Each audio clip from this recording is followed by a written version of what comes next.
ঘরে যদি তেমন কোনো উপকরণ না থাকে বা সময়ও কম থাকে হাতে, তাহলে শুধুমাত্র 2 থেকে 3টি উপকরণ দিয়ে বানিয়ে ফেলুন এই রেসিপিটা। নমস্কার বন্ধুরা, ভাই বোনের হেসেল ঘরে সবাইকে স্বাগত। আজ আমি বানাবো চিজ ব্রেড স্যান্ডউইচ। ভিডিওটি কেউ স্কিপ করবেন না, পুরো ভিডিওটি দেখার জন্য অনুরোধ রইল। এই রেসিপিটার জন্য আমি এখানে নিয়েছি কয়েকটা স্লাইস রুটি আর নিয়েছি 4টে ডিম। প্রথমে এই ডিমগুলোকে আমি ফাটিয়ে নেব। তার জন্য নিয়ে নিলাম একটা মিক্সিং বোল।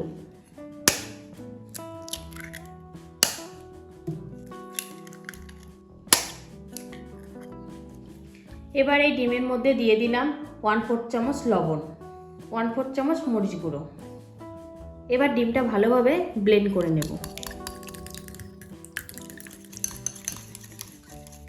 ডিমটা ভালোভাবে ব্লেন্ড করা হয়ে গেছে। এবার আমি রান্নার পরের স্টেপে চলে যাই। এবার গ্যাসে আমি একটা ফ্রাইং প্যান বসিয়ে দিয়েছি। এখন এর মধ্যে দিয়ে দিলাম 2 চামচ মতো সাদা তেল। আপনারা এখানে সাদা তেলের পরিবর্তে ঘি বা বাটারও ব্যবহার করতে পারেন। তেলটাকে প্যানের চারিদিকে এইভাবে ছড়িয়ে নিলাম। কিছুটা ডিমের গোলা দিয়ে দিলাম।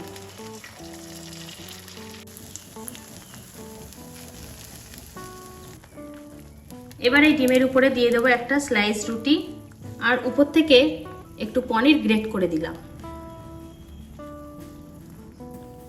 আর কিছুটা লঙ্কা কুচি। বাড়িতে যদি বাচ্চারা এটা খায় সেক্ষেত্রে লঙ্কাটা স্কিপ করতে পারে। উপর থেকে একটা চিজ দিয়ে দিলাম আর একটা স্লাইস রুটি দিয়ে এটা ঢেকে দিলাম। এবার চারিদিক থেকে ডিমটাকে এইভাবে উপরে তুলে দেব। চারিদিক থেকে ফোল্ড করে দিয়েছি। এবার এটা আস্তে আস্তে উল্টে দেব। খুব সাবধানে দিতে হবে। এপিট ওপিট আমার বাদামি বাদামি করে ভাজা হয়ে গেছে স্যান্ডউইচটা। আমি এবার এটা তুলে নিলাম।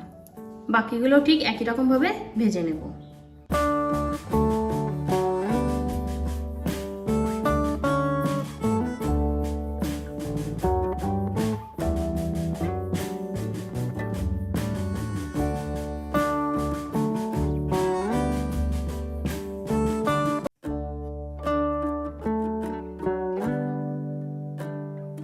রেডি হয়ে গেছে আজকের রেসিপি, একটা ইউনিক ধরনের স্যান্ডউইচ। খুব কম সময়ের মধ্যে চটজলদি বানিয়ে ফেললাম এবং খুব কম উপকরণে।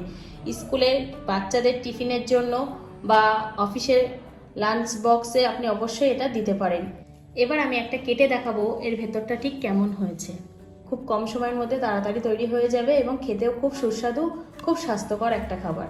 আপনারাও ঝটপট এইভাবে বানিয়ে ফেলুন এবং কেমন হলো কমেন্টে অবশ্যই জানাবেন। কিন্তু এই দেখুন ভেতরটা চিজ, পনির, ডিম এবং স্লাইস রুটি, 3টে একসাথে কিন্তু দারুণ টেস্ট লাগবে।